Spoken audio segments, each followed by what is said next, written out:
लालबागचा राजा तर विसर्जन झालाच, पण तुम्ही त्यांच्या मंडळाला इतकं ट्रोल करायला घेतलंय. काय करणार ती पोरं, काय करणार मला सांगा. तिकडे जर लाटेसारखा पब्लिक ओसांडून पडतोय, राजाला चरणही दोनच आहेत ना. प्रत्येकाला काय 10 आणि 15 मिनिटं थोडी तिकडे उभं ठेवणार आहेत. ज्याच्या नशिबात आरती असते त्याला ती आरती भेटते आणि त्याला तो नीट बघायला भेटतो.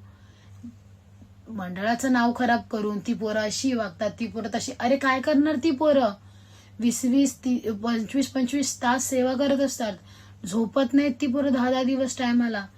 नीट जेवायला भेटत नाही, काय खायला नाही भेटत, पाणी नाही भेटत. तीही पोरं फ्रस्ट्रेट होतात. त्याच्यामध्ये जे लाईनीत आलेले असतात ते लोक त्यांच्यावर ओरडतात. त्यांना पण एक माणुसकीच्या नात्यात समजून घेणं आपलं कर्तव्य आहे ना. जर तुम्ही ह्याच्या ओळखीने त्याच्या ओळखीने जाणार, हेच जाणार आहे, हेच होणार. तुमच्यात दम आहे ह्याला नवसाच्या लाईनीला जा, बघा काय होते का. नवसाच्या लाईनीला काही एक होत नाही. का?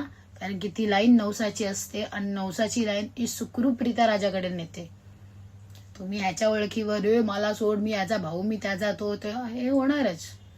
उगीच त्या मंडळाला ट्रोल करू नका. समुद्राच्या लाटेसारखा पब्लिक ओसांडून पडतो. अक्षरशः मंडळ कमी पडतं कुठे कुठे, बिकॉज पब्लिकच तसं आहे. तर ते लोक काय करणार ह्याचा विचार करा. आणि मी मागे व्हिडिओ बनवलेली ती मंडळाच्या ट्रोलिंगसाठी व्हिडिओ बनवली नव्हती. मी जी व्हिडिओ बनवलेली ती मंडळाला विनवणी केली होती. विनवणी समजते. उगीच ह्या व्हिडिओमुळे पण आता मी मंडळाला सपोर्ट करते म्हणून आता ह्याच्यामध्ये माझं नाव खेचून तुम्ही मला हे करू नका. मी मंडळाला विनवणी केली होती की आमच्या कोळी समाजालाही थोडंसं स्थान द्या तिकडे.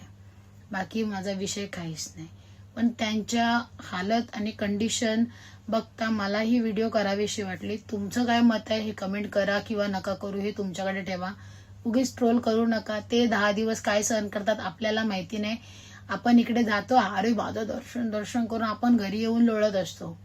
ते बिचारे तिकडे त्यांची कंडिशनला ते त्यांना माहिती आहे काय होतं. ओके, उगीच लालबागच्या मंडळाला कोणीही नाव आणि व्ह्यूज साठी खराब करायला जाऊ नका. काय बोलायचं कमेंटमध्ये बिंदास बोला, मला फरक पडत नाही. थँक्यू.